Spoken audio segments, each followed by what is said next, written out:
ನಮಸ್ತೆ ವೀಕ್ಷಕರೇ, ಡಿವಿಜಿ ನ್ಯೂಸ್ಗೆ ಸ್ವಾಗತ. ದಾವಣಗೆರೆ ಜಿಲ್ಲೆ ಸಂತೆಬೆನ್ನೂರು ಗ್ರಾಮ ಪಂಚಾಯತಿ ಸಂಬಂಧಪಟ್ಟಂತೆ ವಾರ್ಡ್ ನಂಬರ್ 2 ವಿನಾಯಕ ನಗರದಲ್ಲಿ ಕೊಳಚೆ ಚರಂಡಿ ಕಸದಿಂದ ತುಂಬಿ ಚರಂಡಿ ರಾರಾಜಿಸುತ್ತಿದೆ. ಪ್ಲಾಸ್ಟಿಕ್ ಕಸ ಎಲ್ಲ ಅಲ್ಲೆಂದ್ರಲ್ಲೆಲ್ಲ ತುಂಬಿಕೊಂಡಿದೆ. ಇದಕ್ಕೆ ಸಂಬಂಧಪಟ್ಟ ಗ್ರಾಮ ಪಂಚಾಯತಿ ಅಧಿಕಾರಿಗಳು ಯಾವುದೇ ರೀತಿಯನ್ನ ತಲೆ ಕೆಡಿಸ್ಕೊಂತಿಲ್ಲ, ಈ ಕಡೆ ತಲೆ ಆಗ್ತಿಲ್ಲ ಅಂತ ಅಲ್ಲಿನ ಶಾಲಾ ಶಿಕ್ಷಕರು ಯಾರಪ್ಪ ಅಂದರೆ ನಾಗರಾಜ್, ಕವಿತಾ, ಪುಷ್ಪ, ಶಾರದಮ್ಮ ಹಲವಾರು ಭಾರಿ ಜನ ವ್ಯಕ್ತಪಡಿಸ್ತಾ ಇದ್ದಾರೆ. ಅಲ್ಲಿ ಲೋಕಲ್ ಜನಗಳು ಕೂಡ ಭಾರಿ ಆಕ್ರೋಶವನ್ನು ವ್ಯಕ್ತಪಡಿಸ್ತಾ ಇದ್ದಾರೆ. ಇದಕ್ಕೆ ಸಂಬಂಧಪಟ್ಟ ಅಧಿಕಾರಿಗಳು ಆದಷ್ಟು ಬೇಗ ಕ್ರಮ ತಗೊಂಡು ಆ ಕಸನ ವಿಲೇವಾರಿ ಮಾಡಬೇಕು ಅಂತ ನಮ್ಮ ಸುದ್ದಿವಾಹಿನಿ ಮುಖಾಂತರ ನಾವು ಕೇಳ್ಕೊಳ್ತೀವಿ.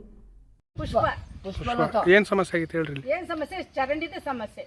ಎಷ್ಟು ದಿನ ಆಯ್ತು? ಎಷ್ಟು ದಿನ ಆಯ್ತಪ್ಪ? ಈಗ ಒಂದು ಹೆಚ್ಚು